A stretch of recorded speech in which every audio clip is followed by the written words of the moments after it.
Cássio, o que que é a dependência emocional, assim? Existe um conceito, assim, em si? Então, eu gosto de explicar isso de maneira bem didática. A dependência emocional é o precisar.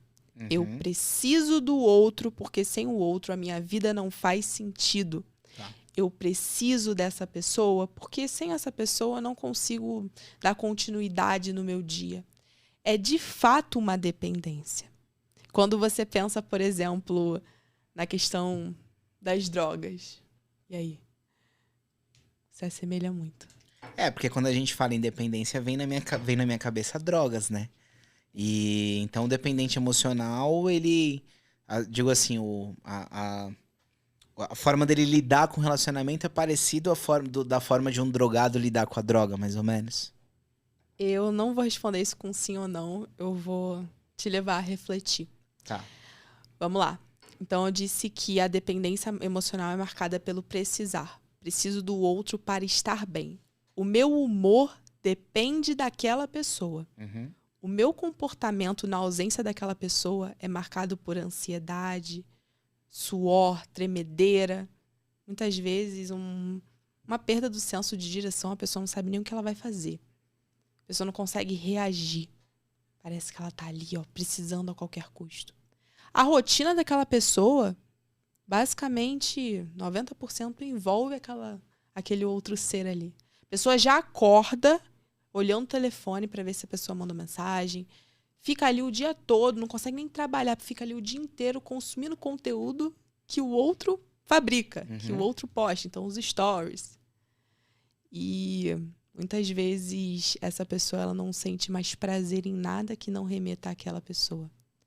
Então, ela não consegue, por exemplo, sair com os pais e aproveitar um bom jantar sem a presença daquela pessoa. Isso te lembra alguma coisa? Sim. Lembra um vício, né? Lembrou um vício. Então, assim, a dependência emocional é vício. E o maior problema que vejo é que essa dependência emocional muitas vezes é romantizada. Sim.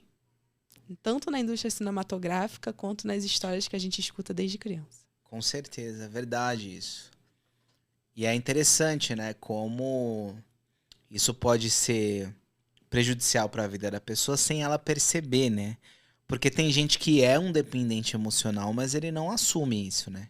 Não assume.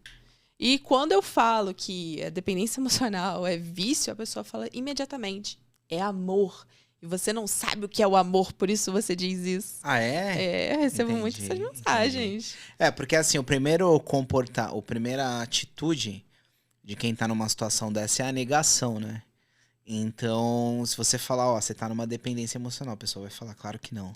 Claro que não. Ainda mais É. se for uma pessoa. Como assim, né? Eu tô numa dependência emocional.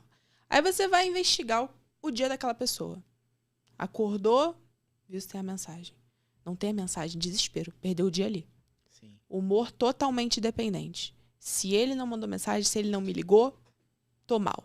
Fico arrasada, não consigo produzir, não consigo trabalhar. Será que a sua vida não tá girando em torno dessa pessoa? Verdade. Então, assim, e o primeiro passo para você se curar disso, né, é justamente você reconhecer o teu estado. E quanto mais você fica nessa negação, mais você permanece nesse sofrimento. Verdade. É, e muito louco isso, por exemplo, tem gente que tem muito problema até mesmo com ciúme, né, com coisas assim, né? E eu imagino que o dependente emocional também é muito ciumento, né, na maioria dos casos, né? Nossa, muito ciumento. Porque o que acontece, né? O ciúme, ele tá muito relacionado a... Ah, isso vai ser bem polêmico, viu? Mas uma certa proteção daquela relação. Tá. A gente fica com medo, de fato, de perder o outro. E até um certo grau, o ciúme é um pouco saudável. A gente fala que o ciúme ele obedece uma relação de U invertido. Zero de ciúme, tu não tá ligando, né? Tá nem, não tem nem medo, não tem nada. Uhum.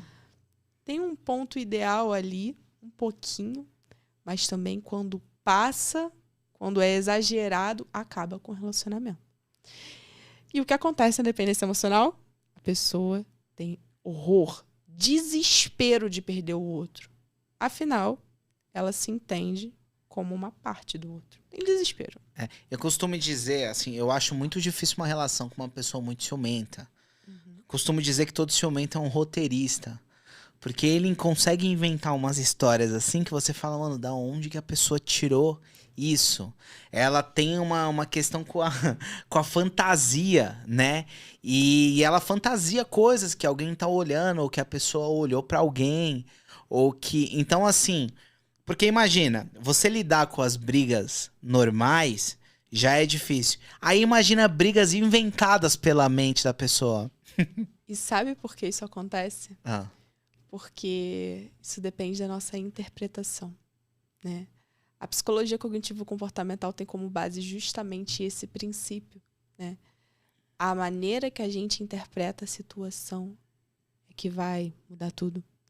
Então, é justamente por isso que a pessoa acaba criando histórias fantasiosas e que muitas vezes na mente daquela pessoa faz sentido.